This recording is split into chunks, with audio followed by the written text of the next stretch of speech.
Il dit, vous risquez la paralysie, le coma ou la mort. C'est l'un ou l'autre. Alors, qu'est-ce que vous voulez? Alors forcément, qu'est-ce que je fais? Je dis, bon, on va y retourner. Tout en me disant, je m'en sortirai pas cette fois-ci, avec les reins bloqués une première fois, avec tout ça. Bon. Bref, je vais voir l'anesthésiste, qui n'était pas la même que la première opération. Et alors là, cette jeune femme me dit, non, non, non, c'est impossible, vous ne pouvez pas, vous avez de l'hypertension, à votre âge, c'est trop long, vous vous rendez compte? Alors, elle regardait au fur et à mesure le déroulement de la première opération, elle me dit, c'est pas possible que vous y retourniez. Bon, je lui dis, c'est pas possible, j'y vais. Et je suis repartie chez moi, j'ai écrit au professeur Parker, je ne viens pas d'opération.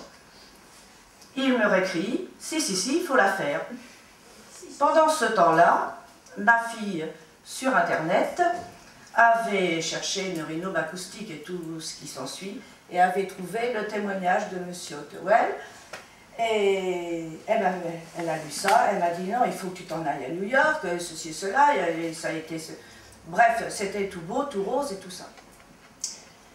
Alors moi, je me dis, je vais m'en aller à New York, mais c'est pas possible, c'était hors de question, c'est pas possible.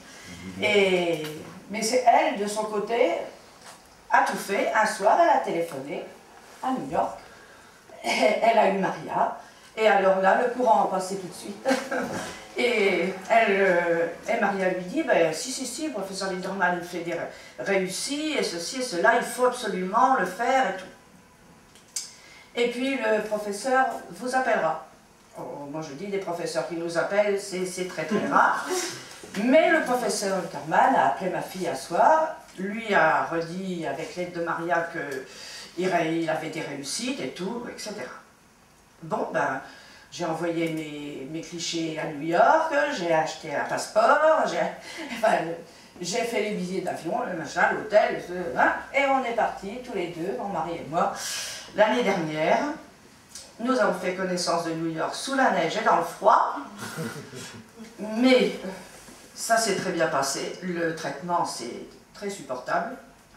La seule chose qui m'a embêtée, c'est la panne de la machine. Ah, quand j'ai vu la machine était en panne. J'ai dit, ça y est, c'est fichu, quoi. Je ne vais pas avoir le nombre, ou alors il va falloir que je reste, mais c'est tellement cher que j'ai pu avoir dessous. Bref, ça m'a vraiment... Bon, bref, toujours est-il, c'est qu'on a réussi, malgré la machine en panne, à faire les 5 séances. On était réparés. Elle était réparée, oui. Faire les 5 séances. Alors, le soir où elle était en panne toute la journée, et où je me suis recouchée, la première, sous le truc, je me suis dit, mais pourvu qu'elle marche bien, oh là. Oui, je me disais, mais c'est pas bon. Et puis, mais bon, j'ai eu mes 5 séances. Le lendemain de la dernière, on a repris l'avion. Et puis, me voilà.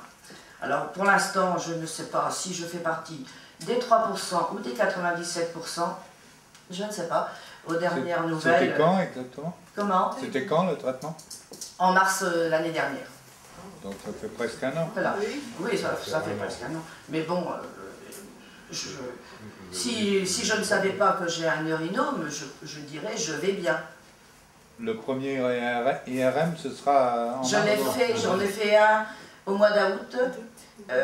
C'était statu quo, quoi, ça n'avait pas bougé. Je recommence un IRM à la fin du mois prochain, ou début de mars, quoi. Et les symptômes? J'en ai pas. J'ai toujours les acouphènes. Bien sûr, je n'ai pas récupéré l'audition, mais bon, par ça, ça va. Et vous avez envoyé une carte de vœux au professeur Parker? Oui. Parker, non, mais je voudrais franchement le rencontrer.